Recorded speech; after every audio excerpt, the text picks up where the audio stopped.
இயேசுவில் எனது அருமையான சகோதர சகோதரிகளே, ஒரு ஆண்டை கடந்து இன்னொரு புதிய ஆண்டிலே அடியெடுத்து வைக்க இருக்கிறோம். 2025 ஆண்டில எத்தனையோ ஆசீர்வாதங்களை நாம் பெற்றிருக்கிறோம். ஆண்டவருக்கு நன்றி செலுத்துவோம். நன்றி நிறைந்த உள்ளத்தோடு ஆண்டவரை தேடி வருவோம். பிறக்க இருக்கின்ற புதிய ஆண்டு 2026 ஆண்டு இறைவனின் அருளை ஆசிரை நமக்கு பெற்றுத்தரும் நிறைவான ஆண்டாக அமையும் என்ற நம்பிக்கையோடு இறைவனை தேடி வருவோம். செபிப்போம். நம்மை, நம் குடும்பத்தை, நம் பிள்ளைகளை, நாம் செய்யும் தொழிலை அத்தனையும் ஒப்புக் கொடுப்போம். இறைவன் தாமே நம்மை எல்லாம் நிச்சயமாக அவருடைய அன்பு பிள்ளைகளாக ஏற்றுக்கொண்டு கரம் பிடித்து வழி நடத்துவார் என்பதில் எந்த ஒரு ஐயமும் இல்லை. ஐயம் கொள்ளவே வேண்டாம். நிச்சயமாக இறைவன் உடன் இருக்கின்றார். அவை நம்மை கரம் பிடித்து வழி நடத்துவார். எபேசியருக்கு எழுதிய திருமுகத்திலே நாம் வாசித்தருகிறோம். ஒவ்வொரு குடும்பமும் இந்த மண்ணுலகில் ஒரு குடும்பமாக விளங்குவதற்கு எல்லாம் உள்ள இறைவனே முழு முதல் காரணமாக இருக்கிறார். அந்த இறைவனிடம் மண்டியிட்டு செபியுங்கள் என்று.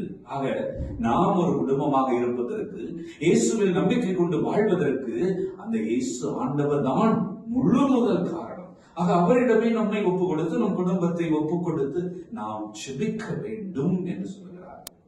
தெசலோனிக்கேயருக்கு எழுதிய முதல் திருமுகம் 5ஆம் அதிகாரத்துல மிக அழகாக சொல்லப்பட்டிருக்கிறது. எப்பொழுதும் மகிழ்ச்சியாய் இருங்கள், இடைவிடாத இறைவனிடம் வேண்டுங்கள், எல்லா சூழ்நிலையிலும் நன்றி கூறுங்கள், உங்களுக்காக கிறிஸ்து இயேசு வழியாய் கடவுள் வெளிப்படுத்திய திருவுளம் இதுவே என்று. ஆக இந்த ஆண்டிலே, பிறக்க போகும் புதிய ஆண்டிலே நாம் மகிழ்ச்சியாய் இருப்போம், இடைவிடாது செபிப்போம், எல்லா சூழ்நிலையிலும் இறைவனுக்கு நன்றி கூறுவோம். இறைவன் நமக்கு வெளிப்படுத்தும் திருவுளம் என உணர்ந்து இறைவனை பற்றி கொண்டு இறை இயேசுவில் நம்பிக்கை கொண்டு வாழ்வோம். நம் புனித அந்தோணியாரும் நம்மை நிறைவாக ஆசீர்வதிக்க செபிப்போம். இந்த முதல் நாளிலே நமக்கு திருப்பாடலாக அமைந்திருப்பது திருப்பாடல் 67.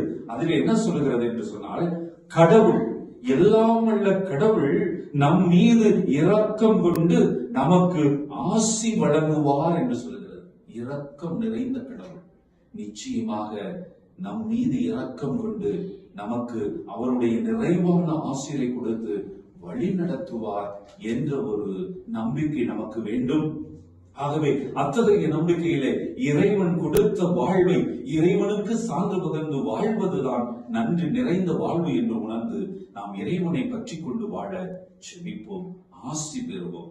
மேலுமாக இன்றைய முதல் நாள், இந்த முதல் நாள் ஆண்டின் தொடக்கம் அன்னை மரியாள் இறைவனின் தாய் என்று கொண்டாட திருவை அழைக்கிறது. அன்னை மரியாள் உடன் இருப்பவள், நமக்காக பரிந்து பேசுபவள். எவ்வாறு இயேசுவை மனுக்குலத்துக்கு ஒரு மகனாக பெற்றுக் கொடுத்து அந்த மீட்பு திட்டத்திலே ஒருவராகி பயணித்தாரோ, உடன் இருந்தாரோ, அதுபோல நம்மோடு நம் வாழ்க்கையில் உடன் இருப்பார், நமக்காக பரிந்து பேசுவார், இறைவனின் அருளை ஆசிரை பெற்றுத் தருவார் என்ற நம்பிக்கை, அத்தகைய நம்பிக்கை தான் நாம் வளர்த்துக் கொள்ள வேண்டும். அதனால் எண்ணிக்கை புத்தகம் 6ஆம் அதிகாரம் 24, 25, 26 3 வசனங்கள் இந்த ஆண்டின் தொடக்க நாளில் முதல் வாசகம் அமைந்திருக்கிறது. அந்த முதல் வாசகத்திலே 3 ஆசீர்வாதங்கள் நமக்கு கொடுக்கப்படும். 3 ஆசீர்வாதங்கள், சிறப்பான ஆசீர்வாதம். ஆண்டவர் நமக்கு ஆசி வழங்கி நம்மை காப்பாராக. அழகான வார்த்தை. அது ஆண்டவர் உடன் இருக்கின்றவர், நாம் நம்பும் ஆண்டவர் நமக்கு ஆசி வழங்குகிறார், நம்மை காக்கின்றார். இரண்டாவதாக, ஆண்டவர் அவருடைய திருமுகத்தை நம்மேல் ஒளிரச் செய்து நமக்கு அருள் பொழிகிறார். அவருடைய அருளையும் ஆற்றலையும் வல்லமையும் அபிஷேகத்தையும் நமக்கு கொடுக்கிறார் என்று சொல்லுகிறது. மூன்றாவதாக, அதே ஆண்டவர் மீண்டுமாக தம்முடைய திருமுகத்தை நம் பக்கம் திருப்பி நமக்கு அமைதி, சமாதானம், மகிழ்ச்சி, ஒற்றுமை, உடல் சுகம், உள்ள சுகம் அனைத்தும் வழங்குகிறார் என்று சொல்லுகிறது. ஆக இந்த இறை வார்த்தையின் அடிப்படையில இத்தகைய நிலையான, நிறைவான, முழுமையான ஆசிரை நீங்கள் பெற்று வாழ வேண்டும் என்று வாழ்த்துகிறேன், ஜெபிக்கிறேன். இறைவன் உங்கள் அனைவரையும் நிறைவாய் ஆசீர்வதிப்பாராக. ஆமென்.